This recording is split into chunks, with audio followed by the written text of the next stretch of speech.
Alright, hi everybody, this is Pika here, and I'm here to present to you Air Part 21. Alright, so basically what happened last time, actually, I'm going to say this while cleaning my computer because it's messy. Basically, what happened last time was that aside from spending more time with Kano and Hijiri and just doing some more silly stuff, late in the middle of last night, which was, July something, I think, during a late night examination, Kano kinda went crazy. At least that's what I think of it. And, basically, ugh, gross. Sorry, I'm cleaning my computer because I'm a neat freak. There we go. Alright. And basically, we don't know what's going on, and we got a new music track the last time we were playing, so, yeah. Yeah, so it's this, and I'm wondering what's going on. Alright. I wake up feeling chilly. It's because I'm so close to the air conditioning. Oh, and for Shimeji, it's Seto! I get up from the sofa. I look at the door to the surgery. There's no sign of anyone in there. I think back on last night. The two voices through the door. A Kano who wasn't Kano. Oh, I should actually turn down the bass. No, because, like, I don't know. Alright, I just hope you guys can hear the music. There we go. And Hijiri's scream. Was that all just a dream? I can't think straight. Something falls to the ground when I stand up.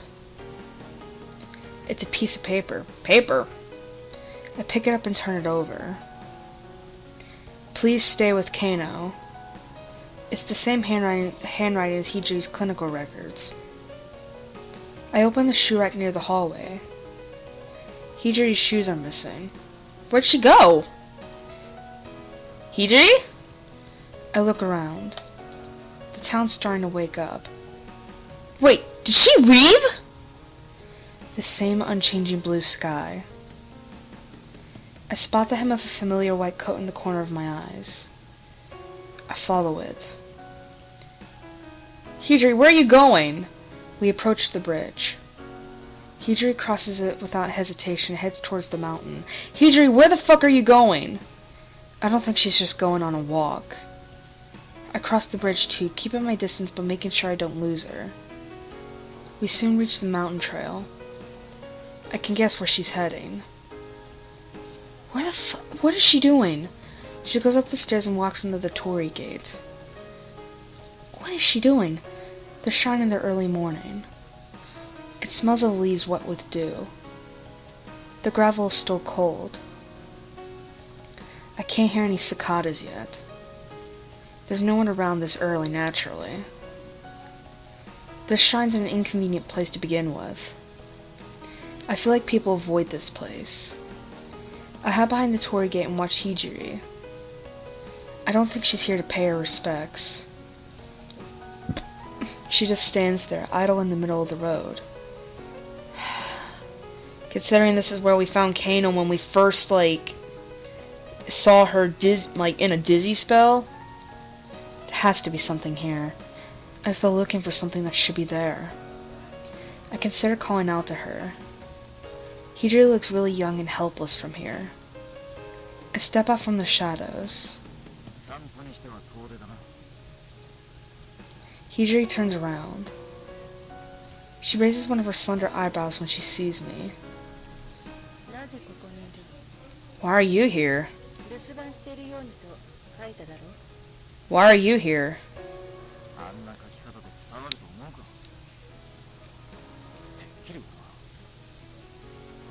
Like you wouldn't be coming back. That's a weird face to see on you. She's being unusually frank. She steps towards me, and I notice she's shaking. Hijiri.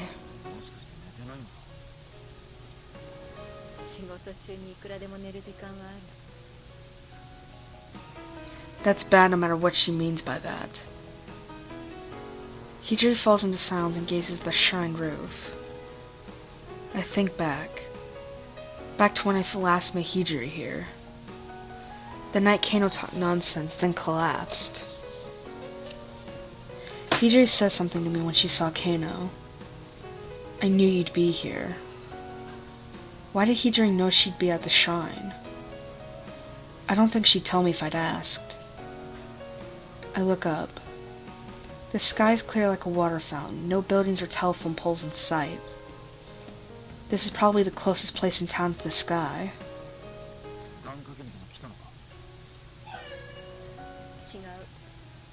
Sorry if you can hear my brother. She answers clearly. Atonement? For what? What's your wish? She turns away from me before I can respond. No! Hijiri! She begins to stride.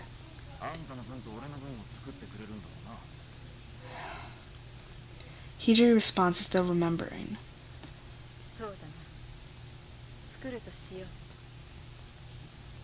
Her smile feels empty, though.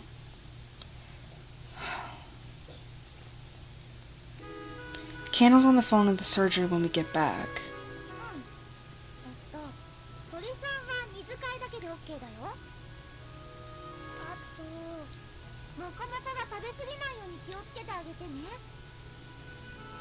Sounds like she's giving instructions to whoever's replacing her for the day. Is she sick?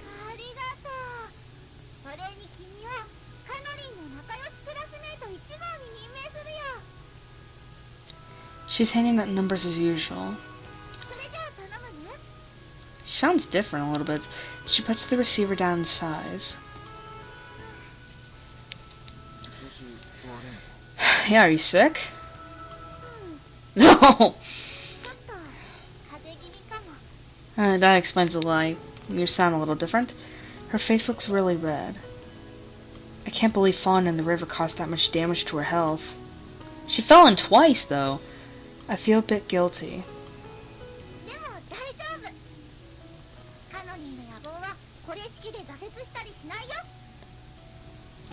What ambitions? The door opens and Hijiri comes in. Her eyes narrow with worry as she looks at Kano.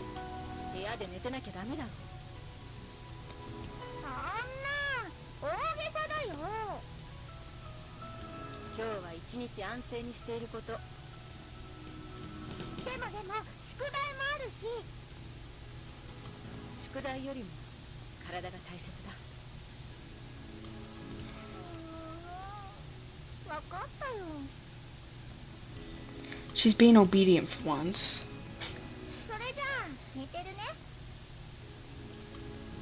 She heads to the door.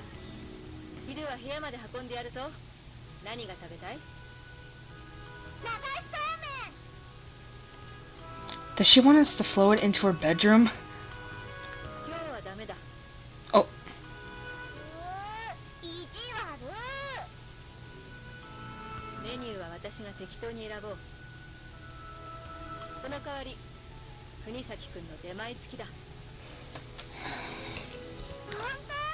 Sure. Her eyes sparkle. I respond to her surprising reaction with an awkward smile.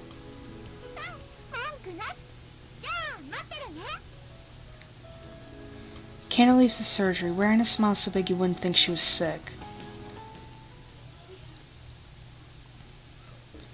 My morning work starts.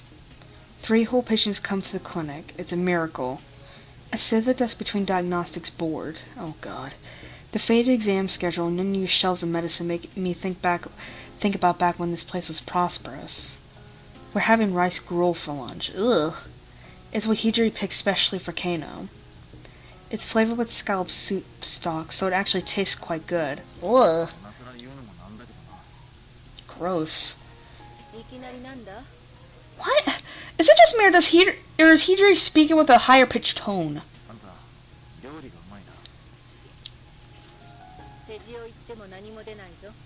It's weird. I don't know. It's probably me. Cause I'm so tired. Like, I'm tired. But it's like I have to fucking record this for Thursday. She mercilessly nods. I should have recorded this earlier in the day. What about potato?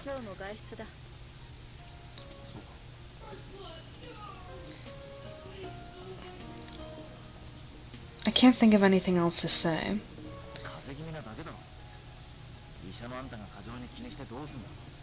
So maybe something happens.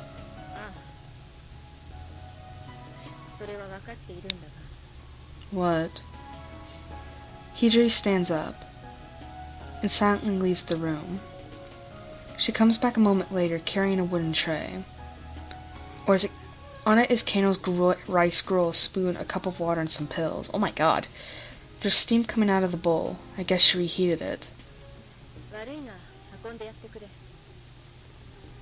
She hands me the tray. Aren't you aren't? No.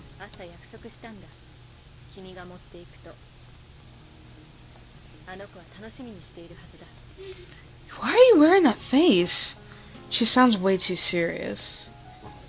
I have a feeling like this is gonna be like Misuzu's path. Where Hidri's gonna leave and Kano's gonna end up all alone again.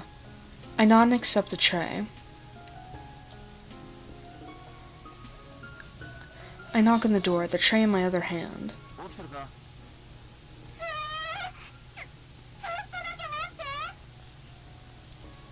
I hear lots of thumping behind the door.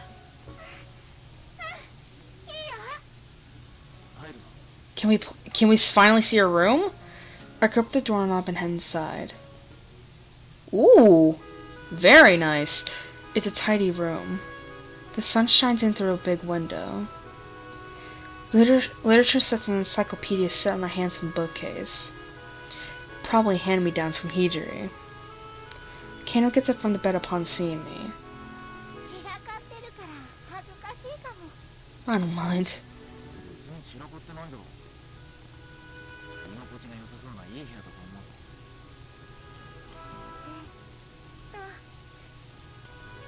Her face goes red. What's she trying to say? Why is she blushing? You were blushing just a minute ago.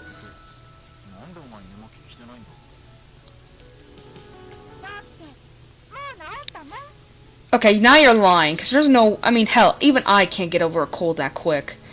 The kind of excuse a little kid would come up with.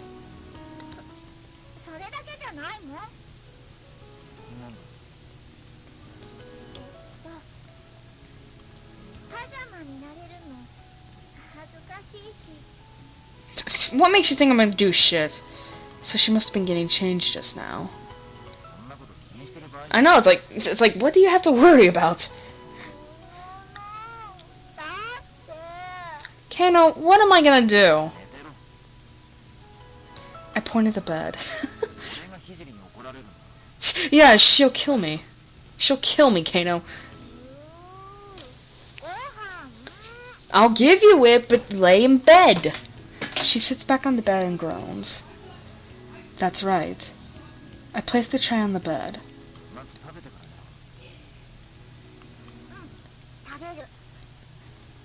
She scoops up the gruel with her spoon and sniffs it.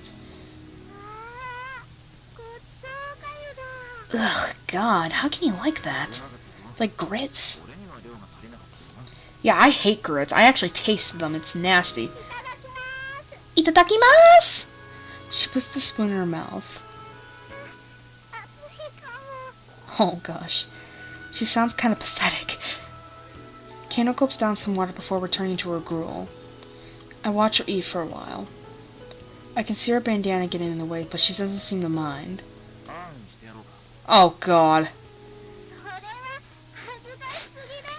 Yeah, that'd be really embarrassing. Oh. Oh, alright. I think about it for a second. Yeah, that really would be embarrassing. I can't do that.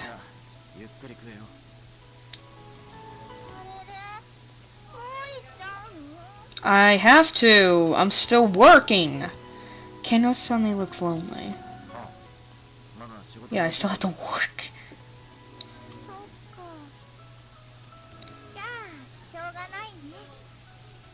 Are you lonely? Come on, Kano. I go to leave the room and turn around one last time. Kano's staring at me just as I thought.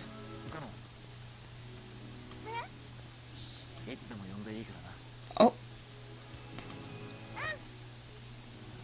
She smiles like she always does. This is weird. Yukito's acting unusually caring.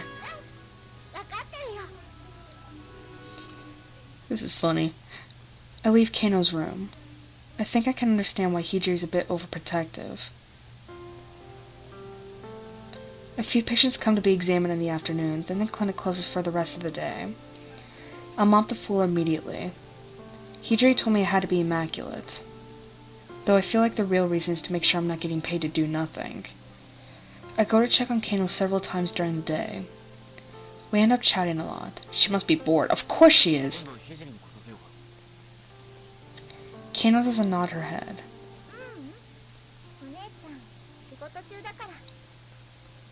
I tell Hijiri that, but she didn't say anything. She seemed to feel both lonely and happy at the same time. Nighttime. It's already dark by the time work finishes. Hijiri returns to the surgery. She puts the tray down on the desk. It's a staple of the Kirishima Clinic's summer menu.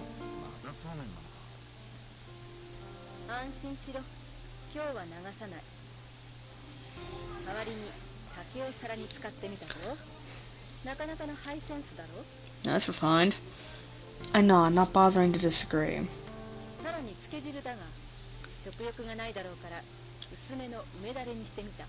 Apricot?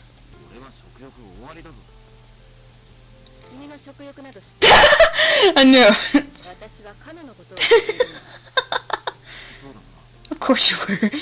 I mutter a reply. Well, really, I just want to start eating. I look at the salmon in the bamboo dish. It looks so cool and delicious. But for some reason, there are only 2 sets of chopsticks and tableware. I can feel sweat running down my spine.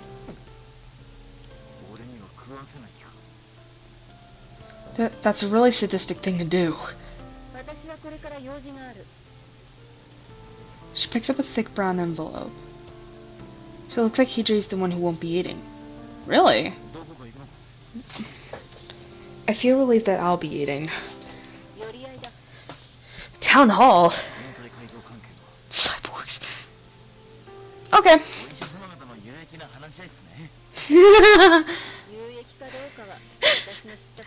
She certainly knows how to work her way around that scalpel. It's ridiculous. She sighs, looking gloomy.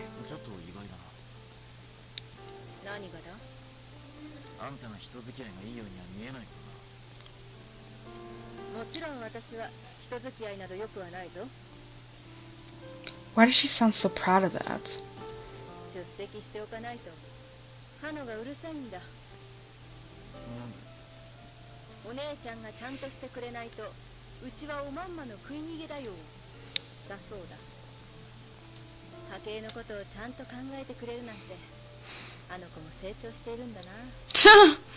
Trust me. She looks happily into the distance. She puts her hand on my shoulder.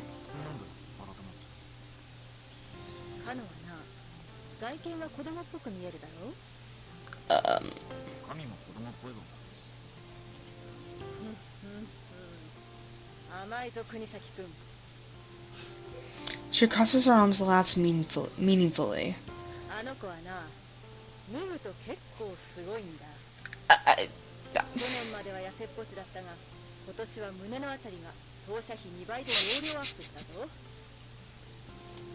Capacity? What is she, a water bottle?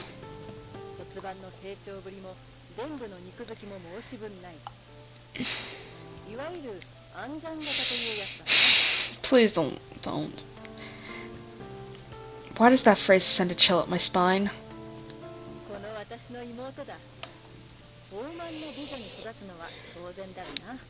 Okay. That's what she really wanted to say.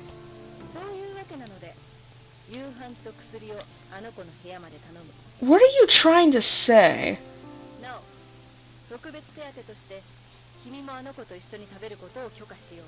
Is she, what the fuck? I'm not gonna do anything, I swear. Yeah. Da da da da da da. The same punchline as always. Yeah, I know.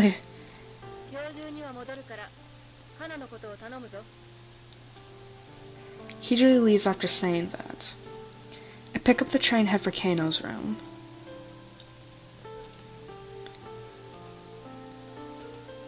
I knock gently this time, but I don't hear anything coming from a room.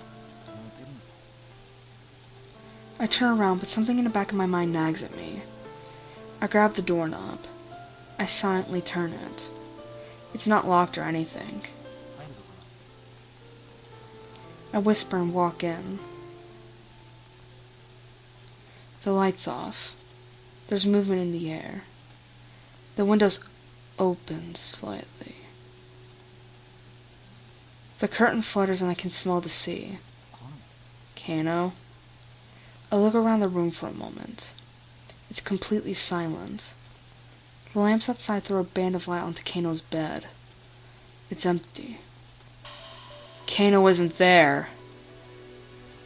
I drop the tray and start running. Kano! Fuck! The lights outside are sparse. I keep running from light to light. My heart's suddenly beating faster. My chest hurts. It's not because I'm running. Something I don't understand is crushing my chest. That's why I'm sprinting right now. God, where is she? I cross the bridge. The night is thick. It's so dark I can barely see in front of me. Shit, the shrine! But my legs take me where I need to go. My legs? No. Maybe I know exactly where Kano is. I know the answer's here. I run up the stone steps. Hundreds of stars glitter behind the torii gate. I'm gasping for breath. And a horrible premonition's clogging up my chest. God. My voice is sucked away by the cool night air. The wind blows. I see her up ahead. A lone girl stands there. We're back to this again. I rush over. There's no light in her eyes. They're empty, not focusing on anything. Kano. I reach out my hand. My fingertips touch her hair. I can't see myself in her eyes.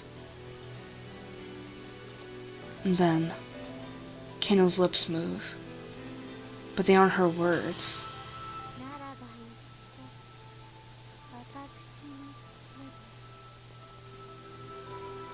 Kano lifts up both her arms. Her slender fingers wrap around my neck. Wait, what? And slowly squeeze. Kano, what are you doing? Her sharp pain runs through like I'm being burnt. Kano, stop! Stop, stop, stop! You're hurting me! You're hurting me!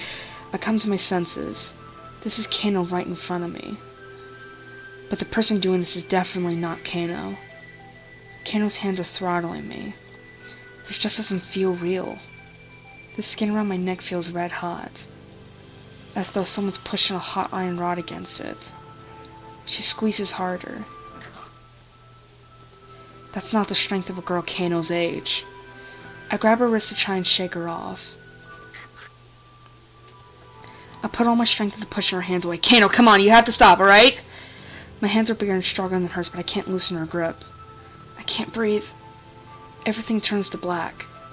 I don't feel afraid or bitter. I'm not really sure why. I just feel unbearably sad. Then, just as my consciousness begins to fade, the pressure suddenly disappears. Kano's looking at me. The light returns to her eyes for just a moment, reflecting me. She opens them wide. What happens next feels like slow motion. Kano's arms fall slowly as though stroking my chest. Oh God. She falls to her knees, then collapses forward. I managed to hold her despite my hazy mind. I can't hear my own voice. Is my throat damaged? Are my ears playing up? Or is this all just a bad dream? I don't even know if anything's real. I hold Kano close, completely confused. She's light. Enough to make me wonder if she's even there. My anger's rising. I have no idea what I'm even angry about. That's just the only way I can keep myself conscious. I step forward. The ground sways. My legs shake. But we can't stay here. Kano isn't moving. The torii gate looks like rotting trees in this light.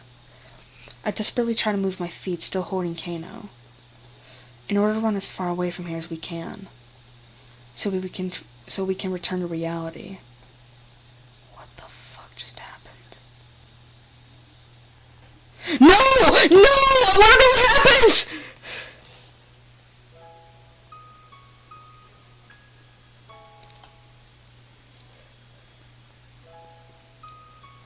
Oh, fuck me, I wanna know what's going on. I'm gonna keep going, but I think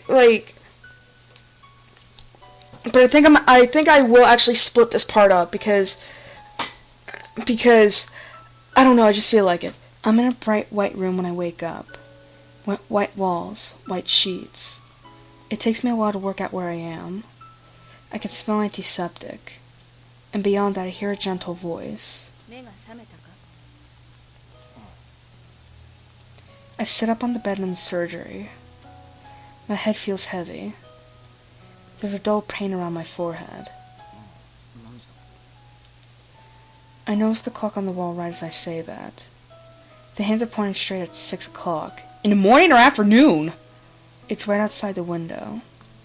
It looks like I was asleep for the whole day. Holy shit. What the fuck happened to me? She leans in close to me. She sits down on the bed.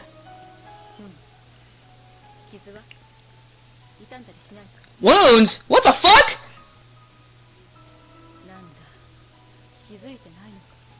Oh god, did I die? She sighs and presses her hand against my neck. From where Kano. Her slim fingers stroke my neck. Yeah, I need to know what the hell happened. Jesus Christ, did Kano fucking burn me? She smiles softly, then picks up a mirror from her desk and places it in front of me. I take a look. Some bluish finger-shaped bruises and dark red nail marks remain on the base of my neck. I don't feel anything from looking at them. I'm almost disappointingly calm. Maybe I just haven't sorted out my thoughts yet. What about Kano?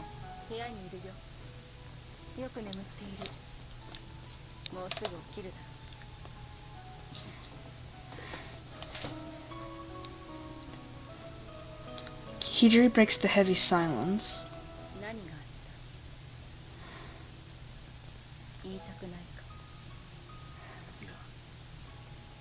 I don't know what happened. I don't know what happened, Hijiri.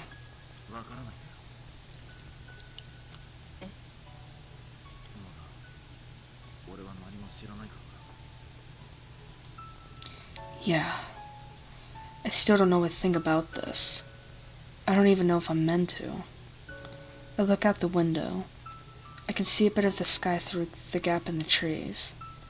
A summer evening. A summer sky. Soon the sun will set and evening will come. Slowly but surely my memories of last night return. It wasn't a dream. It was all reality. I stroke the fingernail marks on my neck. The texture feels slightly different around them, and a slight pain runs through my skin. Whose pain? Kano's? Or maybe... Hijiri finally says it. I answer her. Is she the person who left the marks?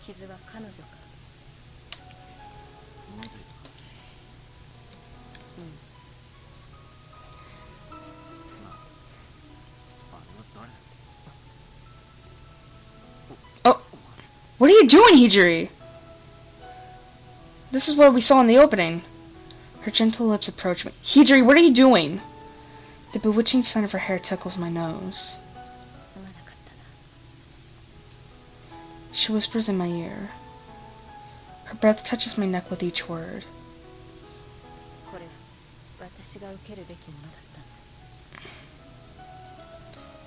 What? I don't know why, but my chest hurts. There's so much I should be asking her right now. But the words don't come out.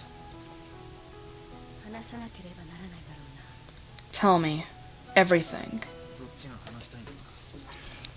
I seriously thought she was gonna kiss me. I'm like, well, no, I'm on Kano. What the hell?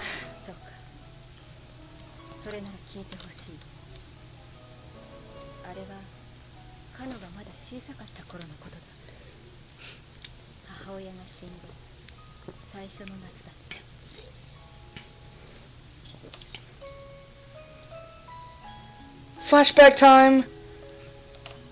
There were two sisters that got on well. They were always together. The nagging but kind, intelligent older sister, and the honest, cute, crybaby little sister. They both loved summer. They both loved the festival too. But summer that year was different. Their mother was gone and couldn't take them to the festival anymore. Aww!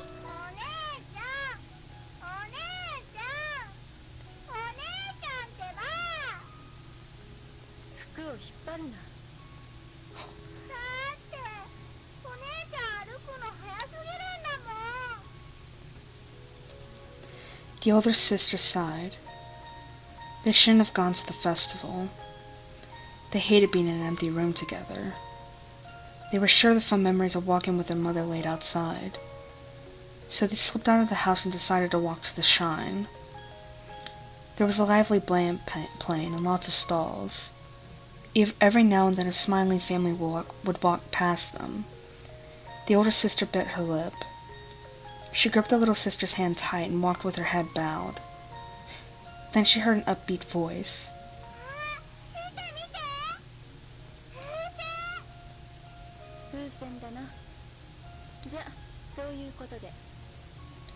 She moved to leave as though nothing had happened. But the little sister wouldn't budge. Her eyes kept facing the many colors of balloons tied to the stall. She puts her hand to her cheek spellbound.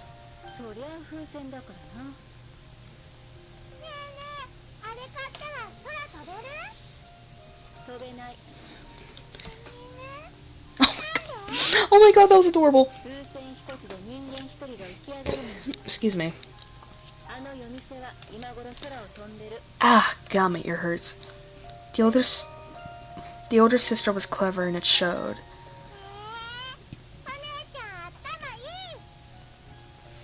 The little sister looked on in admiration.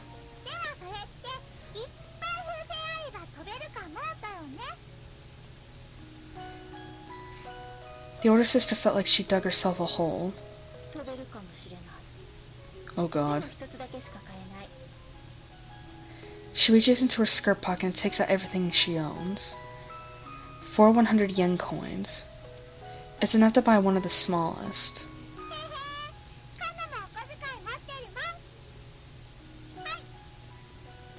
2 10-yen coins.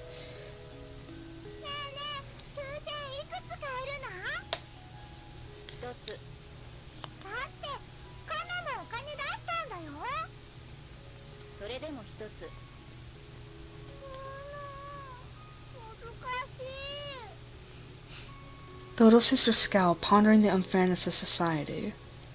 But she soon had a better idea.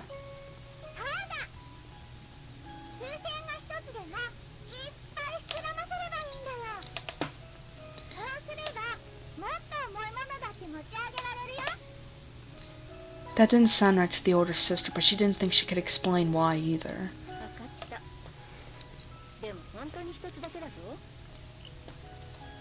The older sister decided it was worth it to make the little sister happy. She handed over her money and they got a pale pink balloon.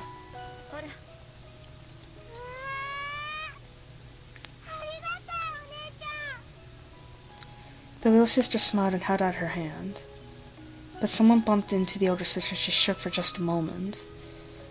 The balloon ribbon slipped through her fingers. It disappeared into the night sky. No matter how far the older sister reached, she couldn't get it back.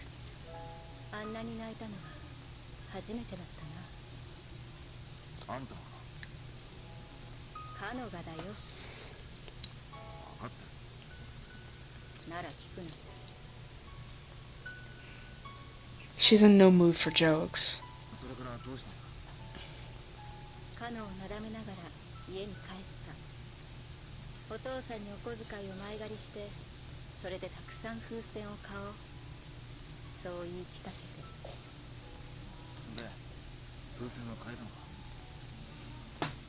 Hijiri slowly shakes her head.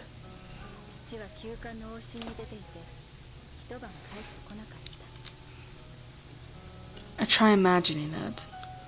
An empty home. The chilly night air. The balloon that flew away. A balloon that should have carried her across the sky.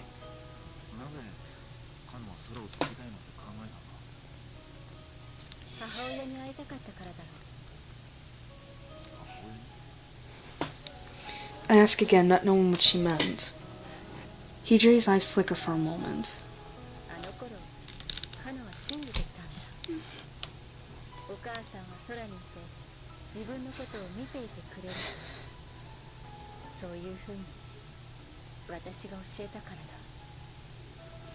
She murmurs as though admitting to a crime.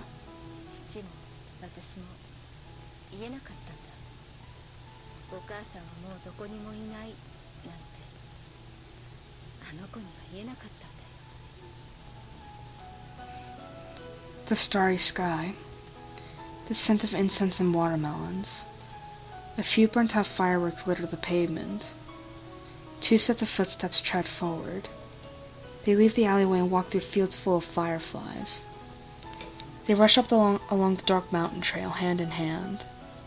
And when they climb up the last slope, they're approaching the shrine. The paper lanterns lead them there. The torii gate glitters. The bustling crowds and stalls from a few hours ago should still be there. She came to a stop, gasping for breath.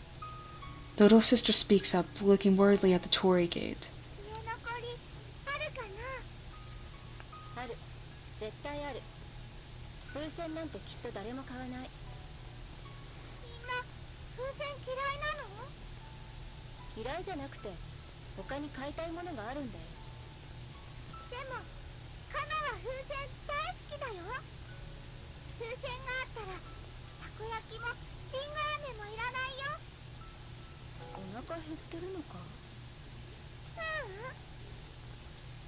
She shakes her head quickly, but her stomach growls anyway.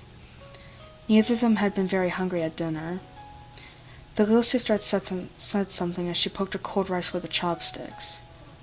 When the festival ends, they're going to just let the balloons fly up into the air. If we ask, I'm sure they'll give us at least one. It was a silly idea, really. The older sister could still feel the ribbon's texture on her fingertips. The balloon seller looked like a kind man. He might give them a new one if they explained what happened. They run up the last flight of stairs and walk under the torii gate. There aren't any balloons anywhere. No families dressed in yukatas either. The bustling night stalls are all skeletons now. The adults look tired as they pack their stock away. And soon they head off to the next town. The fun festival is over. It's a heart-wrenching scene. The tree branches rustle in the night wind. The little sister squeezes the big sister's hand. Her fingertips tell her that she doesn't want to be here anymore. But still, let's go home, Kaira. Neither of them could bring themselves to say that. By the time they came to their senses, the adults had long finished packing away. They were all alone at the shrine. It was back to the way it was before the festival, but it felt like a completely different place. She looked at her little sister. She could see traces of tears on her cheek in the dim light. She didn't reply. Then she remembered the fridge was empty. But the older sister still smiled. She didn't reply. She just gazed intently at something. The cozy inner shrine, where the stairs led. A pale light shone through the crack in the door. It was a mysterious glow, completely unlike a flame or an electric light. It almost seemed to be oozing out into the summer night air. The kind of light that reminds you of something you can never get back. The girls looked at each other. They approached it, nervous and unsure what to do. The unlocked door silently opened. Oh God. They walked inside, no longer holding hands. It smelled of mold inside, as though no one had entered for hundreds of years. The room was completely empty except for an altar near the back. The light was coming from something on the highest shelf. The little sister gasped when she saw it. Lying there was a single feather.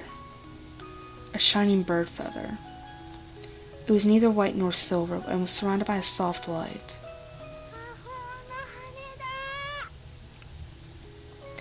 The older sister was speechless.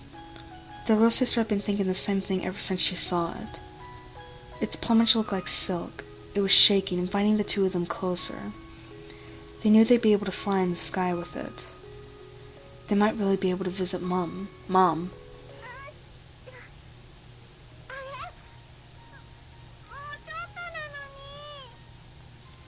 She stood on her tiptoes and tried to reach the feather, but it was just too high up.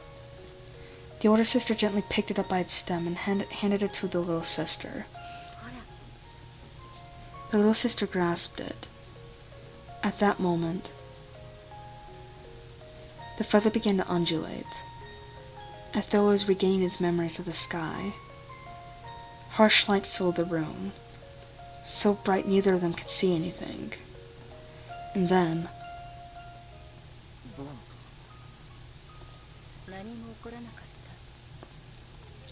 he drew sighs.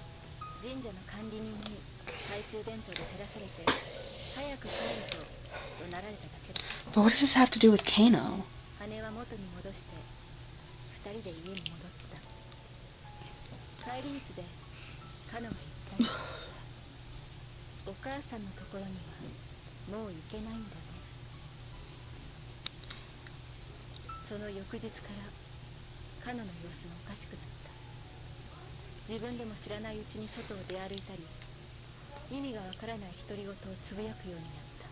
She's looking for the feather. I recall what happened at the shrine yesterday. Kano's blank look, she stared at the sky. The weird words that came out of her mouth.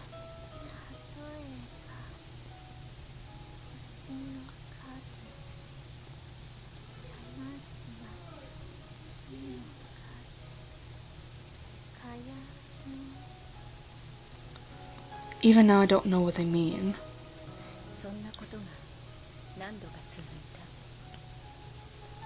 She pauses and looks straight at me. The cold eyes of a doctor and the gentle gaze of a caring sister. They both carry traces of deep sorrow.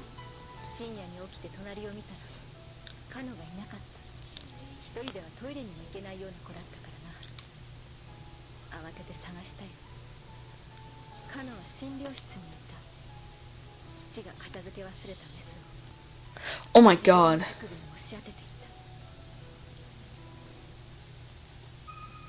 I look outside. Dusk is creeping into the four corners of the surgery, as though the whole house is soaked in regret.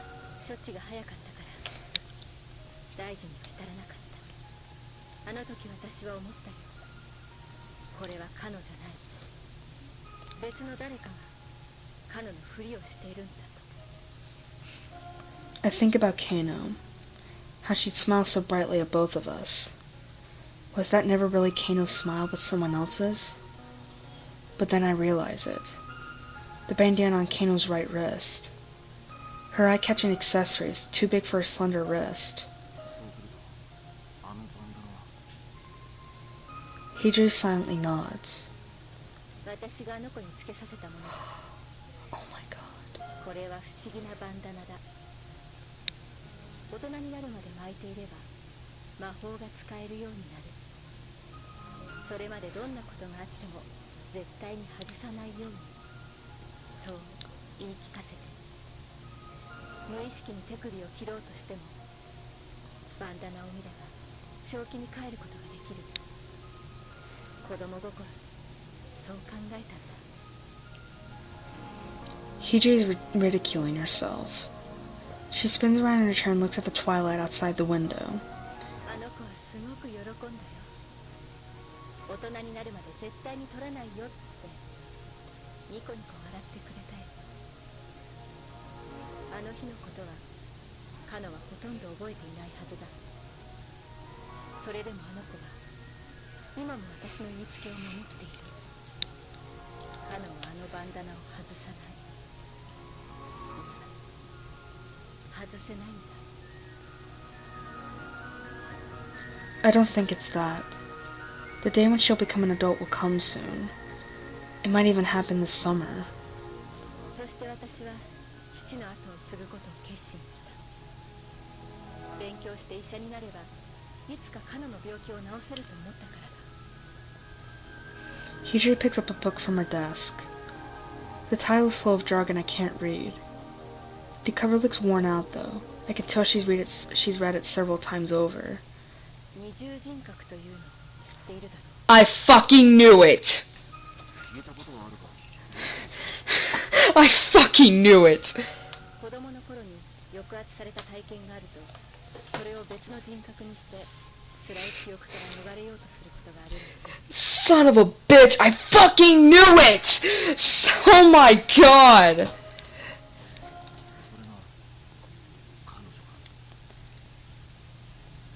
そういうことになるな。 Silence. だけどな。 She puts the book back, still unopened. あるいは私はカノの症状は医学では治せないと思っているのかもしれない。 She looks like she's talking to herself. I don't think Kano has a split personality. Based on what I've seen of her, she doesn't feel like a whole personality. She feels more like a broken machine coming back to life.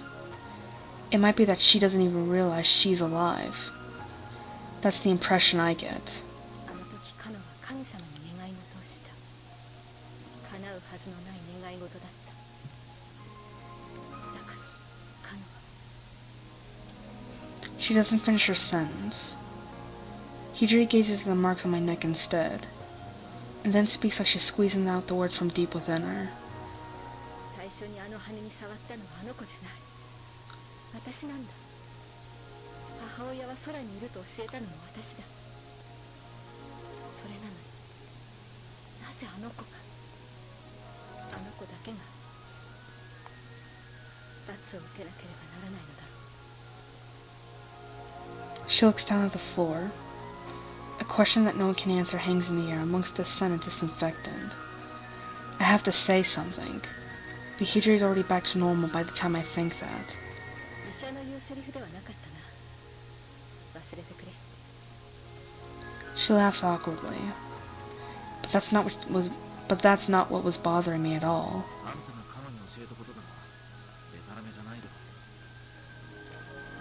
She stares back at me. She probably has no idea what I mean.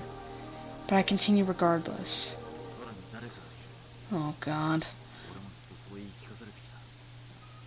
誰だ、そんなざれ言を。 My mom!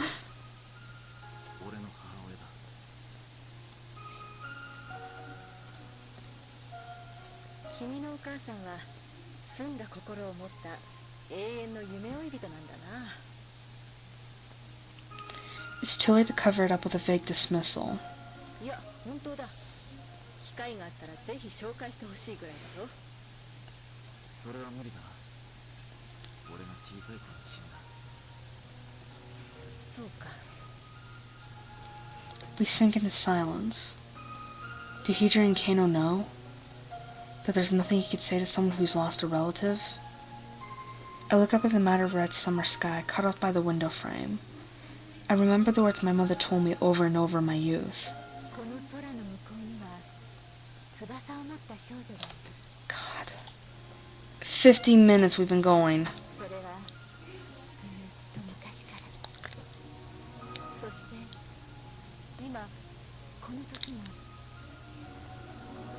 And that's why I'm still on this journey, taking only a tiny doll that my mother left to me.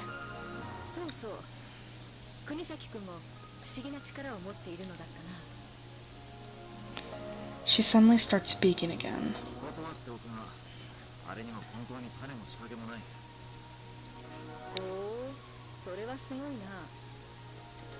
Her face says otherwise.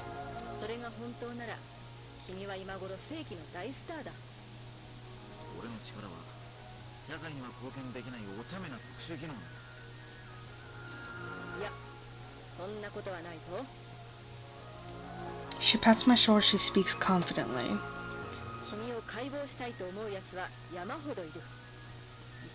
Oh, sorry.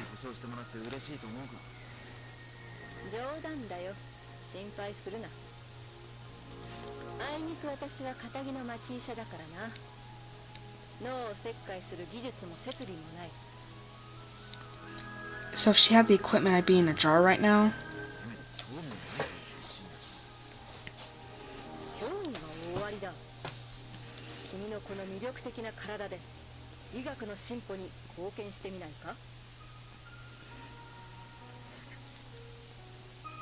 I look at her furious. There's no way I'd let that happen to my body.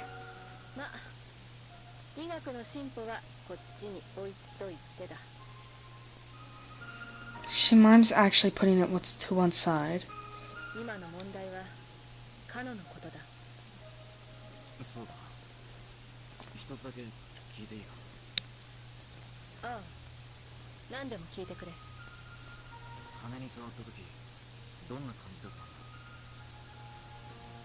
Hidri looks astonished. It's understandable. I don't really know why I asked that question myself. She puts her hand to her chin and thinks for a while.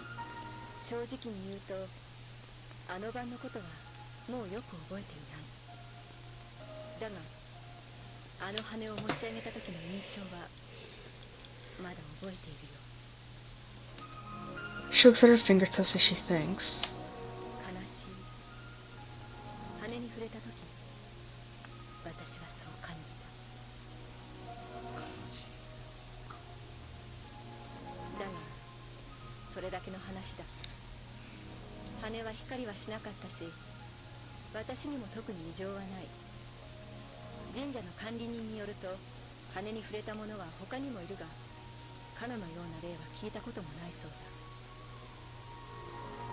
That's what any normal person would expect. But I can't bear not to ask.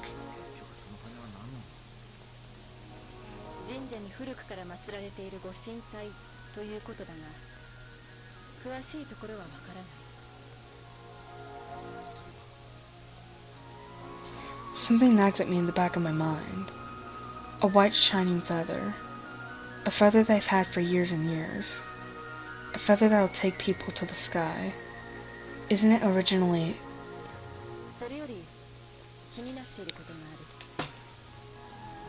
Hidri's serious tone brings me back to reality.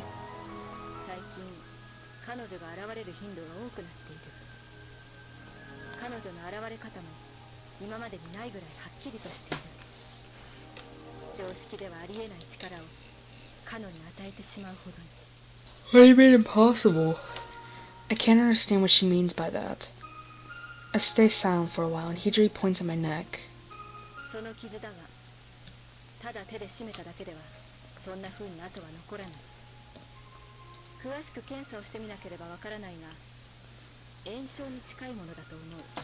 Jesus Christ, she burned me?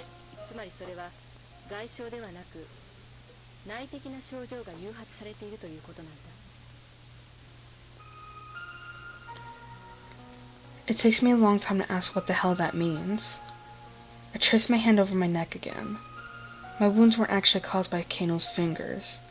They were caused by some strange power of hers that made them from the inside. なぜそんなことになるのか。わからない。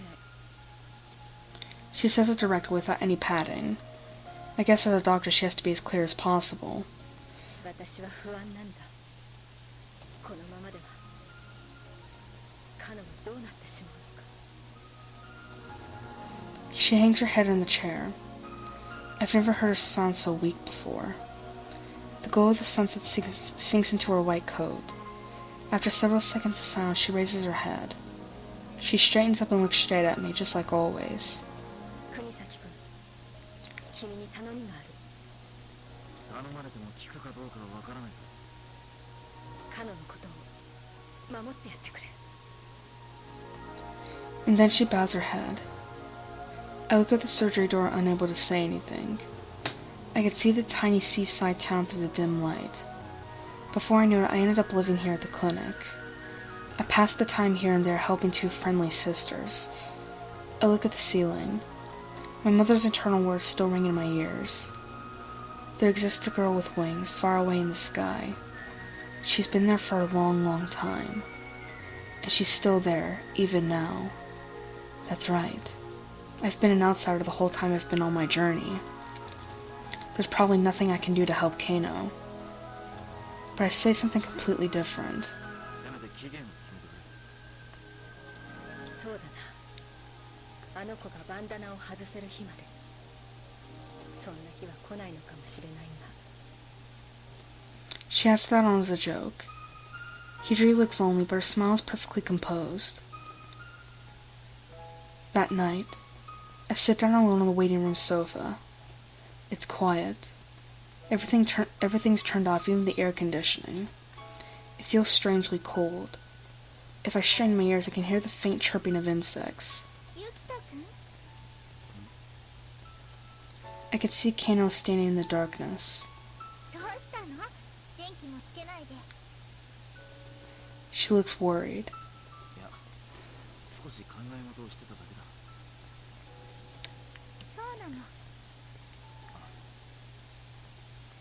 I stare at Kano's face. I still need more time to accept what I've seen. There's the girl in front of me.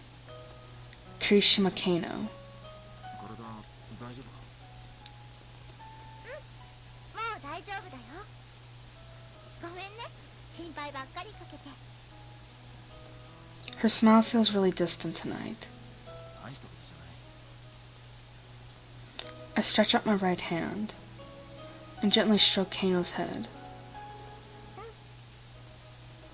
She nods. It turns out Kano doesn't remember anything that happened last night. All that remains is a huge gap in her memory. I can't ask her anything. I get the feeling everything would start to crumble around me if I did. ねえ、ユキト君。怪我大丈夫？ She looks worried as she stares at the dark blue bruises on my neck. This is the explanation Hidri gave her about last night. Kano got amnesia at the shrine again. I fell down the stairs trying to help her and hurt my neck. It's not very plausible, but Kano never doubted her sister. なんともない。大丈夫だ。あのね、ユキト君。なんでもない。そっか。じゃあ、もう遅いからさっさと寝ろよ。一応お前は病み上がりなんだからな。わかったよ。 She gives a tranquil smile. I could see myself reflected in her eyes. じゃあ、おやすみなさいって言ってもらえるかな。よし。おやすみなさい。な。だは呼ぶんだよ。おやすみ。 I pat her on the head again as I say it. 本当に早く寝ろよ。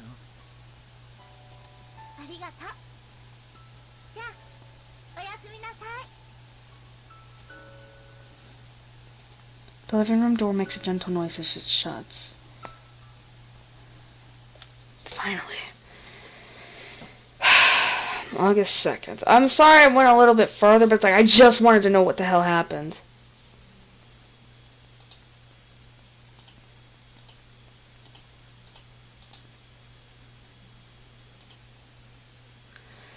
That was Air Part 21. Oh my god, shit is happening. Like, oh my god. But, yeah, so that was Air Part 21. I feel like, in either in the next part or either in Part 23 or 24, we're going to be ending Kano's path. I'm really curious to see who the fuck this she is. But still, I can't believe they came up with that theory of Kano having, like, split personalities. Because, I was thinking that. And considering how, like, I'm seeing a lot of, like, DID cases showing up lately, I'm like, what the fuck? Why is reality suddenly turning into my reality? But still. That'd be really interesting if they brought that up, considering how old this game is.